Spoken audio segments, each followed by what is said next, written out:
ఏంటి 50% వరకు తగ్గింపా? అవును మరి మన Gayatri Reddy silks weaver sale లో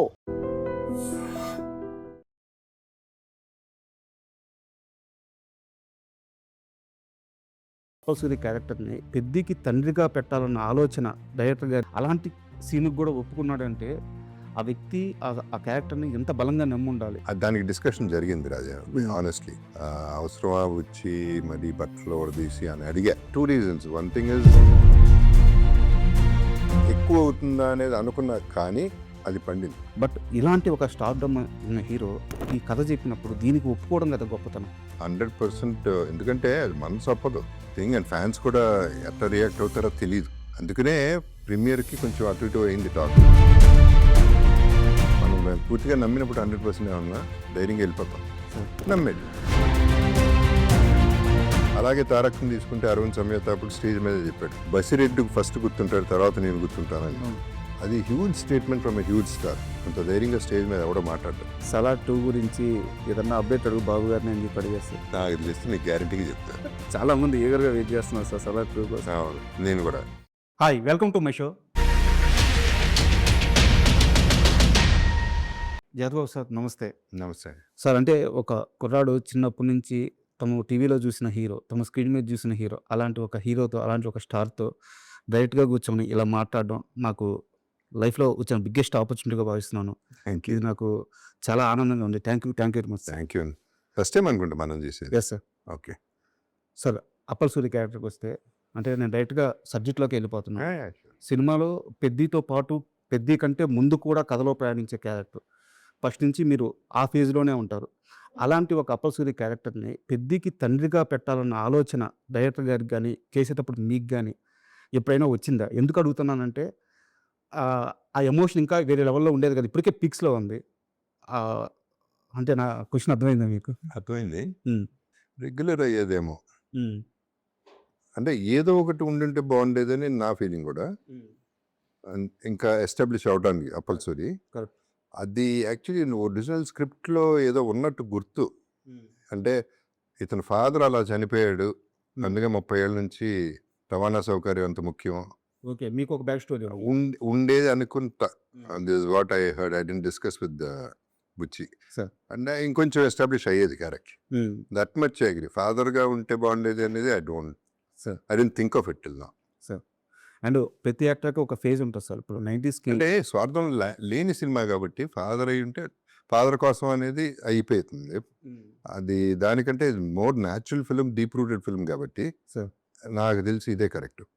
అది పరిచయం లేకుండా, రిలేషన్షిప్ లేకుండా ఉరేయరే అనుకుంటూ ఏజ్ డిఫరెన్స్లో, ఇంత ఏజ్ డిఫరెన్స్లో అది ముచ్చట, బ్యూటీ ఉంది. దాని బ్యూటీ పోతుంది. ఫాదర్ అంటే పోతుంది అది. సార్, అది. అండ్ ఈ క్వశ్చన్ మిమ్మల్ని చాలామంది అడుగు ఉండొచ్చు, బట్ నాకు కూడా అడగాలని ఉంది. అప్పల్ సూరి క్యారెక్టర్ చివరికి వచ్చినప్పుడు అక్కడ మీరు చేసిన యాక్టింగ్, అంతఃపురం సినిమా క్లైమాక్స్ని ఖచ్చితంగా గుర్తు చేసింది. నా రివ్యూలో కూడా నేను అదే చెప్పాను. ఒక నటుడు సినిమాలో క్యారెక్టర్ని ఓన్ చేసుకుంటే అలాంటి ఒక అవుట్పుట్ వచ్చినప్పుడు తన ముందు ఎవరున్నా, ఎలాంటి ఒక టెక్నీషియన్ వర్క్ చేస్తున్నా అందరినీ తినేస్తాడు. జగత్ బాబు తినేసాడు ఆ సీన్లో, మిగతా అందరినీ తినేసాడని చెప్పాను అనమాట. సో ఆ క్యారెక్టర్లో అంత ఇన్వాల్వ్ అవ్వడానికి మీకు ఇచ్చిన ఆ ఇన్పుట్ ఏంది? మీకు వచ్చిన ఏం తీసుకున్నారు ఆ క్యారెక్టర్ నుంచి మీరు? What you ask me now ఎవరు అడగల సార్. సో అందరూ అడుగుంటారని మీరు అనుకుంటున్నారు, కానీ ఆనెస్ట్గా నాకు వచ్చింది ఆ ఫీలింగ్. అంతఃపురం గుర్తొచ్చింది సార్. ఆ టాపిక్ కూడా వచ్చినట్టుంది. అంతఃపురం మించిపోవాలి ఈ షాట్ అనేదే నా జెన్యున్ ఫీలింగ్ చేసినప్పుడు కూడా. ఇది ఒక చిన్న అలా స్ట్రే అయింది థాట్. బట్ అప్పల్ సూరి అనేవాడు పండాల్సిందే. అప్పల్ సూరి ఎందుకంటే ఆ లాస్ట్ మాట, ఆ చూపు, ఆ బాధ, అవన్నీ కూడా has to drive the film. అక్కడి నుంచి సినిమా నడిపిస్తాయి. సో ఆ డ్రైవ్కి చాలా ఇంపార్టెంట్ అక్కడ. సార్, అంటే నిజంగా చచ్చిపోవాలి, నిజంగానే అది వెళ్తే కానీ, ఆ లూప్లోకి వెళ్తే కానీ అది పండదు. అది ఏమాత్రం పెసరట్టు ఇటు అయినా ఇబ్బంది. నెంబర్ 1. నెంబర్ 2, మీరు అడిగారు కాబట్టి చెప్తున్నాను, అది చేసేటప్పుడు నేను ఎంతో మారుతున్నా, పెద్దతో మారుతున్నా, కానీ నా మనసు, నా చూపు అంతా ట్రైన్ మీద ఉంది. అది వెళ్ళిపోతుంది ఆ ట్రైన్ క్యారెక్టర్లో ఉండడం. నా బాధ మధ్య మధ్యలో అదే చూపిస్తున్నా. అంటే వెళ్ళిపోతాడేంట్రా, ఆపడేంట్రా అనేదే నా feel. Sir I'm very happy with this question because మంచి పాయింట్ ఇచ్చారు మీరు. మీ ఐడెంటిటీ అంటే మీరేం చెప్తారు? అంటే మాకు జగపతి బాబు అంటే ఒక పెద్ద సూపర్ స్టార్, ఒక పెద్ద హీరో, రాజేంద్ర ప్రసాద్ గారి సన్ను. సో ఇలాంటి ఐడెంటిటీ మాకుంది. సో మీ దృష్టిలో మీ ఐడెంటిటీ అంటే ఏంటి? నా ఐడెంటిటీ ఐఎమ్ యాక్టర్ అండి, అంతే. అంతే, అది అది అని కాదు, హీరో విలన్ అది కాదు. Sir and I'm a director's actor. Sir I'm not even on my own. అంటే ఫీడ్ డైరెక్టర్ దగ్గర తీసుకుంటా, బేస్ తీసుకుంటా, ఆ తర్వాత ఇక I do my bit. Sir అంతే. That is my identity and that is what I enjoy. I don't know how to prepare. I don't know what is preparation. I don't do homework. I'm not a method actor. ఏం కాదు, ఆ స్పాట్లో ఆ టైంకి అతని కళ్ళల్లో చూస్తా, అతనికి ఏం కావాలో అర్థమైపోతుంది, అది చేసేస్తాను. అది ఇక నా వేలోనే చేసేసుకుంటాను నేను. I keep doing what ever I feel at that. ఆ మూమెంట్లో ఏం జరిగితే అది జరిగినట్టు. ఇలా చెయ్యాలి అనేది ప్లాన్ ఉండదు అసలు. అది అంటే ప్రతి స్టార్కి కూడా ఒక టైం పీరియడ్ ఉంటుంది సార్, వాళ్ళు పిక్స్కి వెళ్ళే సమయం. అంటే ఇప్పుడు 90స్లో మీ సినిమాలు శుభలగ్నం కానీ ఇలాంటి పెద్ద పెద్ద సినిమాలు, పెద్ద పెద్ద హిట్లు పడింది.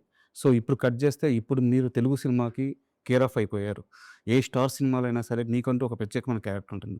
సో మీరు ఏ ఫేజ్ని ఎంజాయ్ చేస్తున్నారు కంపేరింగ్ దట్ ఫేజ్, ఈ ఫేజ్. సో ఇప్పుడు మీరు ప్రొఫెషనల్గా చాలా ఎంజాయ్ చేస్తున్నారు ఈ ఫేజ్ ఏనండి. ఈ ఫేజే. బికాస్ దీంట్లో బర్డెన్ లేదు నాకు, రెస్పాన్సిబిలిటీ. పెద్ద ఈజ్ అ రెస్పాన్సిబిలిటీ. సార్ అన్ని సినిమాలకు కాదు, వెరీ ఫ్యూ ఫిల్మ్స్ రెస్పాన్సిబిలిటీ తీసుకుంటా నేను. ఇది నాది, ఇది ఆడాలి, ఓన్ చేసేసుకునేది I would say Peddi.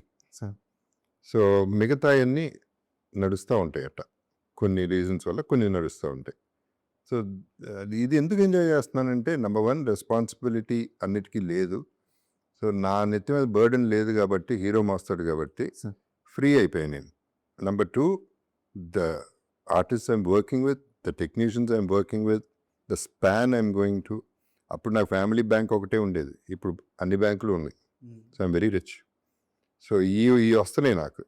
And experiences with these people, the top notch people. ఇప్పుడు చూస్తే మన తెలుగులో I done almost with everybody. Sir I don't no, ఒక అల్లు అర్జున్ది, పవన్ కళ్యాణ్ గారి ఏళ్ళది మిస్ అయింది తప్ప, సార్ అది కూడా వస్తాయి, అవి కూడా చేస్తాం. అటు మలయాళం చూస్తే మోహన్ లాల్ గారు, మమ్మూటి గారు, ఇటు తమిళ్ చూస్తే రజనీ గారు, విజయ్, అజిత్, అటు కన్నడ చూస్తే దర్శన్, సుదీప్. సో ఎటు చూసినా ఐ బీన్. హిందీలో సల్మాన్ ఖాన్, ఆయనతో చేశాను, షారుఖ్ ఆయనతో యాడ్ చేశాను. సో ఇంత ఎక్స్పోజర్ నాకు హీరోగా వచ్చేది కానే కాదు. Sir so why should I enjoy this? Sir I'm enjoying this more. And మామూలుగా కిక్ సినిమాలో హీరో క్యారెక్టరైజేషన్ ఉంటుంది సార్. అది చూసినప్పుడు తన లైఫ్లో ఏ మూమెంట్ అయినా సరే తన కిక్ కోసం చేస్తుంటారు. రియల్ లైఫ్లో మిమ్మల్ని చూస్తుంటే నాకు అలా అనిపిస్తుంటుంది. ఎందుకంటే మీరు పడినన్ని సార్లు నాకు తెలిసి ఎవరు పడి ఉండరు, మీరు లేచినన్ని సార్లు ఎవరు లేచి ఉండరు. సో ఒక్కోసారి మీ మాట్లాడుతుంటే జగత్ బాబు లాగా బతకాలి అనిపిస్తుంది, ఇంకోసారి అమ్మో ఆయనలాగా బతకూడదు అనిపిస్తుంది. బట్ ఇది మూమెంట్ మీరు మీకు నచ్చిందే చేస్తూ పోయారు. సో ఒక్కసారి మీ లైఫ్ ఫిలాసఫీ గురించి చెప్పండి.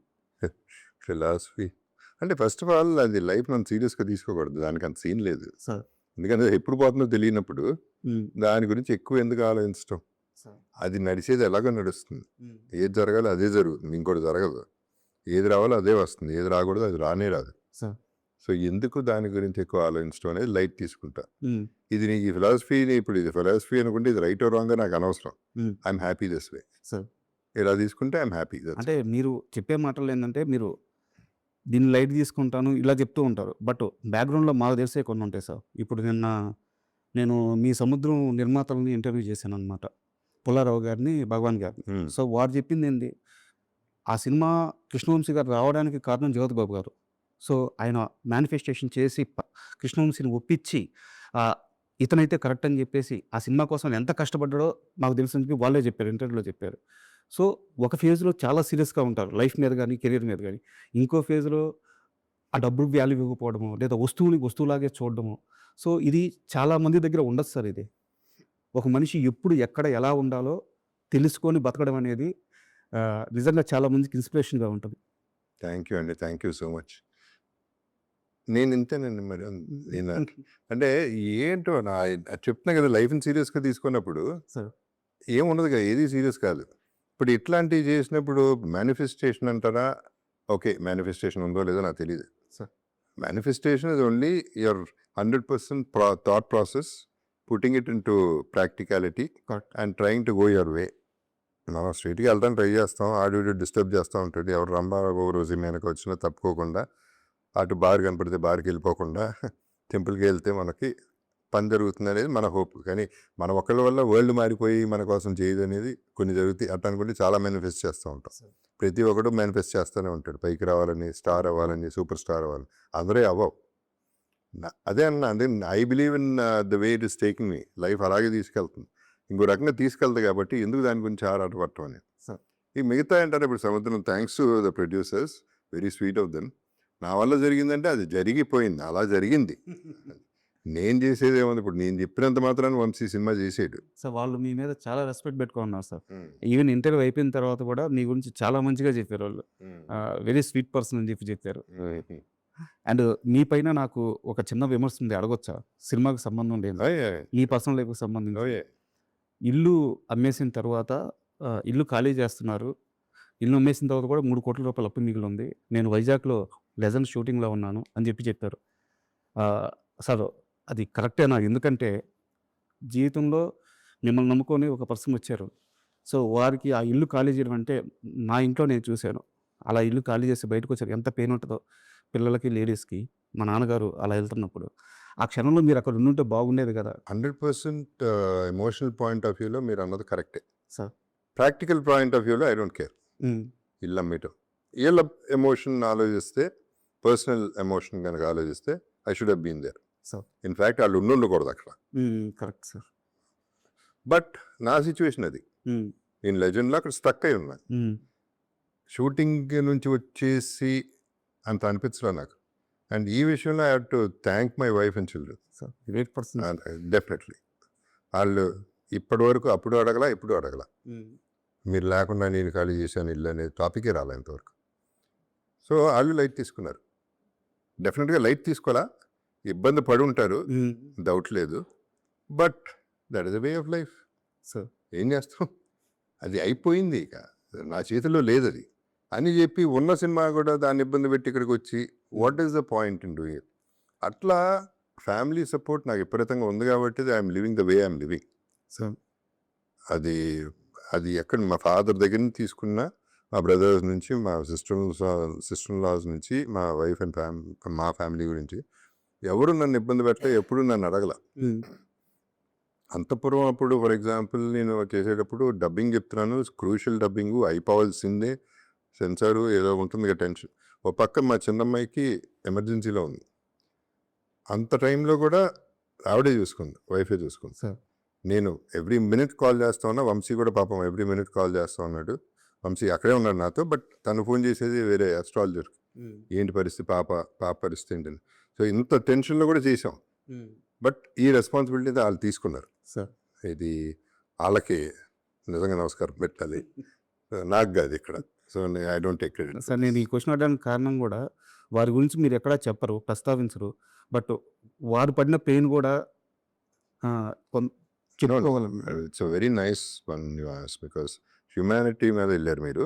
Sir and wife and children గురించి ఆలోచించి మాట్లాడారు, చాలా మంచి విషయం. నేను మాట్లాడిన కాదు, ఆ ప్రస్తావన ఎప్పుడు రావట్లేదు, నెంబర్ 1. నెంబర్ 2, వాళ్ళు అసలు సినిమా ఇండస్ట్రీ కనెక్టెడ్ కాదు. అవును. సో వాళ్ళకి ఇంట్రెస్ట్ కూడా ఉండదు, నేను చెప్పినా చెప్పకపోయినా ఇంట్రెస్ట్ ఉండదు, చెప్పడం కూడా ఇష్టం లేదు. వాళ్ళు మా గురించి ఎందుకు చెప్తారు, మమ్మల్ని వదిలేయండి అని. మాల్కి వెళ్ళినా వాళ్ళు నా పక్కన నడవరు, ఎక్కడికి వెళ్ళినా పక్కన నడవరు, వెనకాల నడుస్తారు, లేకపోతే ముందు నడిచేస్తారు. సో వాళ్ళ గొడవ వేరు, వాళ్ళ లైఫ్ అది. సార్ అండ్ మళ్ళీ అప్పలసూరి క్యారెక్టరేషన్కి వస్తే, సో సినిమా చూసేటప్పుడు క్లియర్గా అర్థమవుతుంది మీ క్యారెక్టర్కి సంబంధించిన సీన్స్ ఇంకా కొన్ని ఉన్నాయి, మిస్ అవుతున్నాయి అని చెప్పేసి. ఆర్డర్లో ఎంత ఫుటేజ్ మీ సీన్స్ తీసేసి ఉంటారు అంటే, మీనే కాదు ఇంకా సినిమాలో చాలా సీన్స్ మిస్ అయినట్టున్నాయి.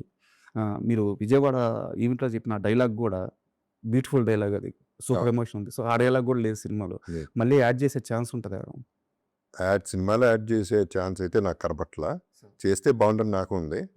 ఎందుకంటే మోర్ దెన్ మీరు చెప్పినట్టు ఆ ఎమోషన్, ఆ డైలాగు, ఫర్ ఎగ్జాంపుల్ ఆ ఒక్క డైలాగు చాలా క్యారీ చేస్తుంది మెసేజ్. అంటే సెకండ్ హాఫ్ అంతా హీరో పడే కష్టం ఆ డైలాగుల్లోనే ఉంటుంది కదా, ఆ ఎమోషనే కదా క్యారీ చేసేది. అది ఉండుంటేనే బాగుండేదని నా ఫీలింగ్. అవి కాకుండా తనకి నాకు మధ్యలో ఉన్న బాండింగ్ సీన్స్, మంచి సీన్స్ ఉన్నాయి, అవి కూడా పడలా. సో ఇదొక్కటే నేను పర్సనల్గాను ఫీల్ అవుతున్నాను, అప్పల్ సూరిగా కూడా ఫీల్ అవుతున్నాను, 2 రకాలుగా ఫీల్ అవుతున్నాను. ఎందుకంటే అది కథ. అదే బుచ్చితో డిస్కషన్ మనం ఇందాక ఇంటర్వ్యూ చేస్తే ఇది లెంగ్త్ ఎక్కువైపోయింది సార్ అంటే చెప్పా, తప్పే అది. అది బాగుంటే ఎందుకు లింక్ అవుతుంది, బాగోపోతే లింక్ అవుతుంది. నువ్వు బోరు కొట్టిస్తుంటే లింక్ అవుతావు. అట్లా అనుకుంటే వేరే తీయొచ్చు. నువ్వు 4 గంటల సినిమాలు చూస్తున్నారు, 5 గంటల సినిమాలు చూస్తున్నారు, నువ్వు బాగా తీస్తే అది అట్లాంటిది ఏమి ఉండదు అనేది నా ఫీలింగ్ కూడా.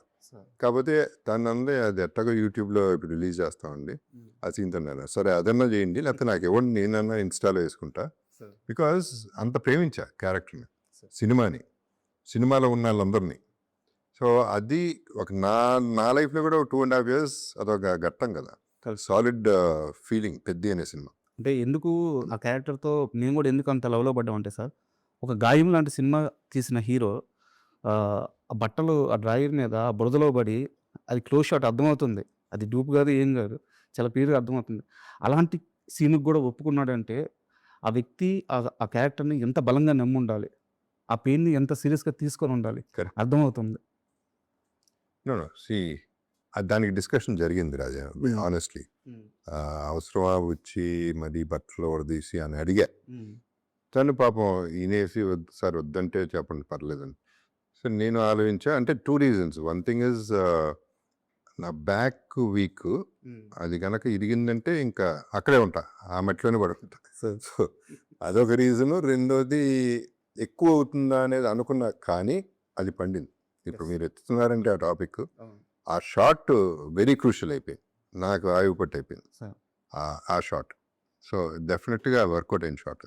అండ్ ప్రతి ఒక్కరు కూడా రామ్ చరణ్ గారి కష్టం గురించి, సినిమా రివ్యూ గురించి మాట్లాడుతున్నారు. అవును. బట్ నా క్వశ్చన్ ఏంటంటే, హీరోనాక కష్టం ఇంక తప్పదు, ఎలా చేయాలి.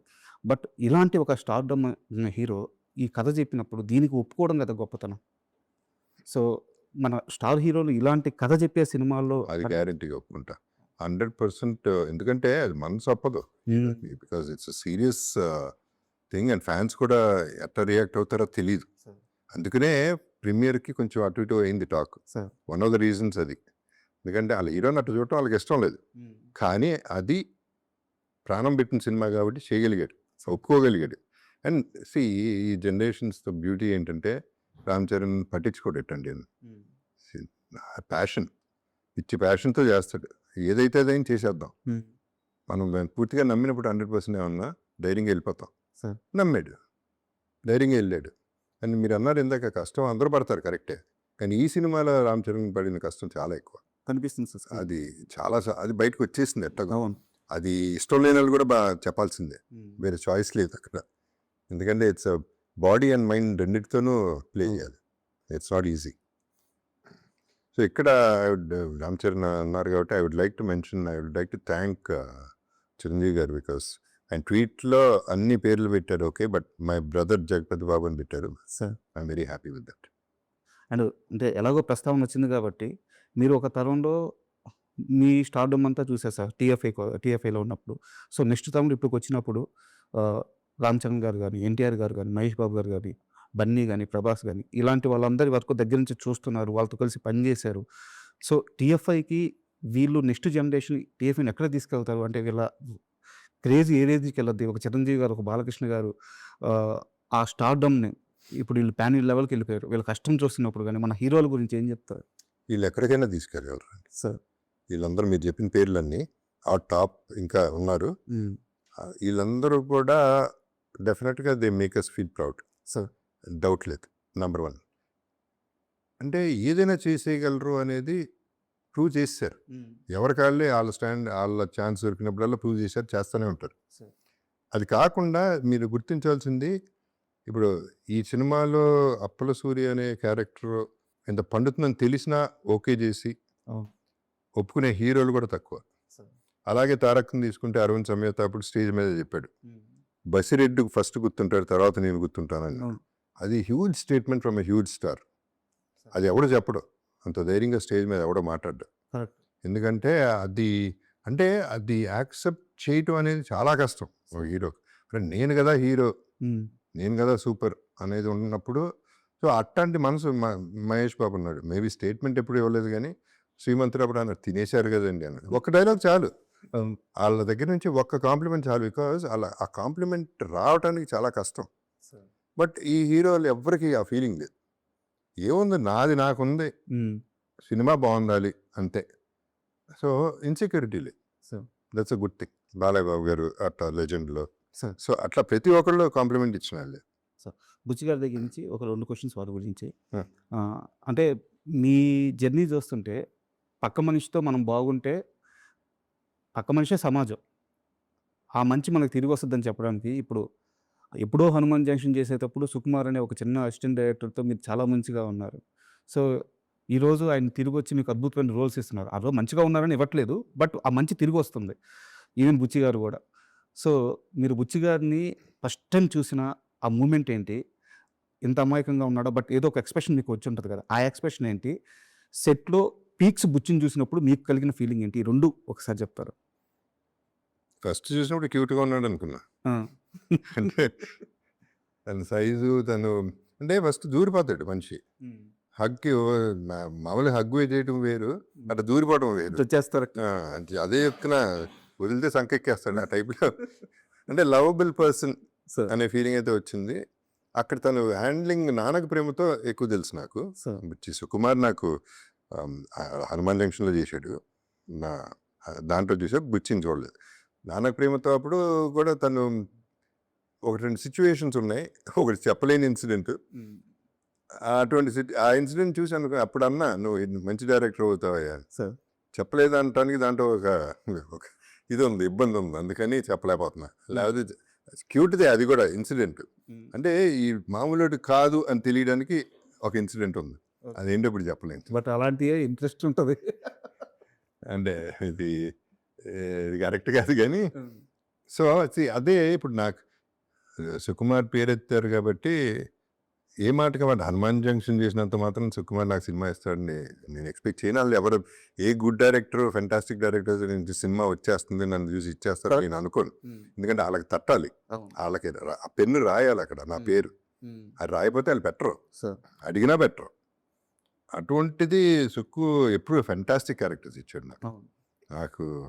అదే అంటున్నా, ఇప్పుడు హీరో అనే ట్యాగ్ వదిలేసేపాటికి నాకు వీళ్ళందరూ దొరికారు. వీళ్ళందరూ నన్ను ఎక్కడికో తీసుకెళ్తున్నారు. సుక్కు 3 సినిమాలు, ఇప్పుడు పుష్ప 2లో కూడా పాప తను ప్లాన్ చేసింది హ్యూజ్, బట్ సరిపోలేదు, లింక్ సరిపోలేదు, నెక్స్ట్ దానికి పోస్ట్పోన్ అయింది తప్ప అది తక్కువ చేద్దామని కాదు. ఆ సిచ్యువేషన్లో పుష్ప ముందు ఏదో వేరే వచ్చి సుక్కు ఫోన్ చేశాను. ఫోన్ చేసి, సుక్కు ఈ సినిమా ఇట్లా వచ్చింది, ఇది పుష్ప చేస్తున్నా కదా, నిన్ను చైనా వద్దా అని అడిగా, మనకేమైనా ఎఫెక్ట్ అని. సార్ మీరు బ్రాండ్ సార్, మీరు ఏదైనా చేయండి, నా పెన్ను మీ పేరు రాస్తుంది, మీరు అన్నీ వదిలేయండి అన్నాడు. చాలు. This is what Trivikram Aravinda Sametha మామూలుగా ఇచ్చాడు ఆ సినిమా క్యారెక్టరైజేషన్. అట్లాగే లెజెండ్.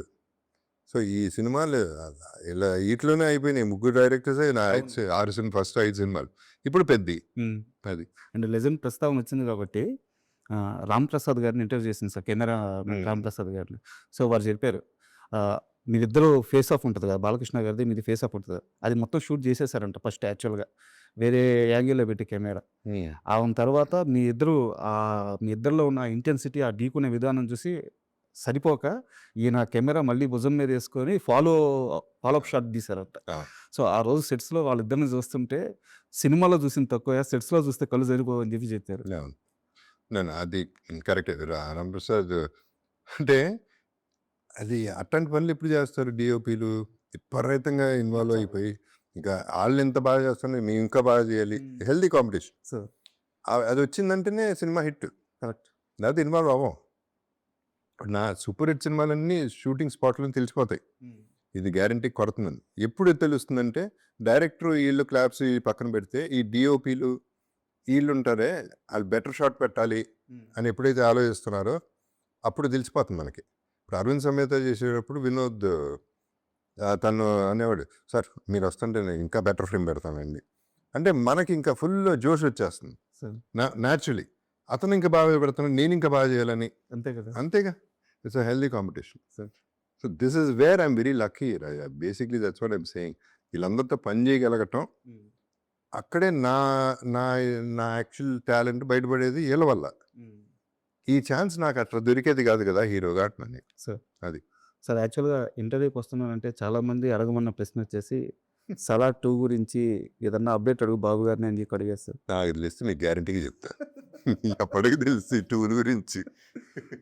సార్ చాలామంది ఈగర్గా వెయిట్ చేస్తున్నారు సార్ సలార్ 2 కోసం. అవును, నేను కూడా. Sir and thank you very much. ఎందుకంటే ఒక అప్పల్ సూర్య అనే క్యారెక్టర్ని సినిమా చూసిన తర్వాత కూడా ఒక ఇన్స్పిరేషన్గా ఇంటికి తీసుకెళ్ళగలుగుతున్నాం మేము. సో ఇలాంటి మంచి క్యారెక్టర్స్ మీరు చేస్తూనే ఉండాలి. టీఎఫ్ఐలో మీ స్థానం ఎప్పటికీ ఒక ముద్రలో పడిపోయింది. సో దీన్ని ప్లీజ్ కంటిన్యూ చేయండి. Thank you very much. Thank you very much అండి. And for more videos, Please subscribe to iDream. Please subscribe to iDream. Please subscribe iDream. And please subscribe to iDream. For more videos, subscribe to iDream. please like, share, and subscribe to the channel. Congratulations, iDream. Subscribe to iDream. Subscribe to iDream.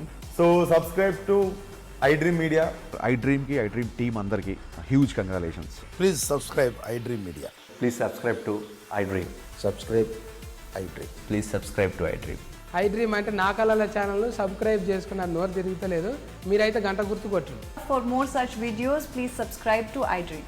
Subscribe to iDream. Please subscribe to iDream. Please subscribe iDream Media. Please do subscribe to iDream. Please subscribe to iDream Media. For best entertainment and information, please subscribe iDream. And don't forget to subscribe to iDream.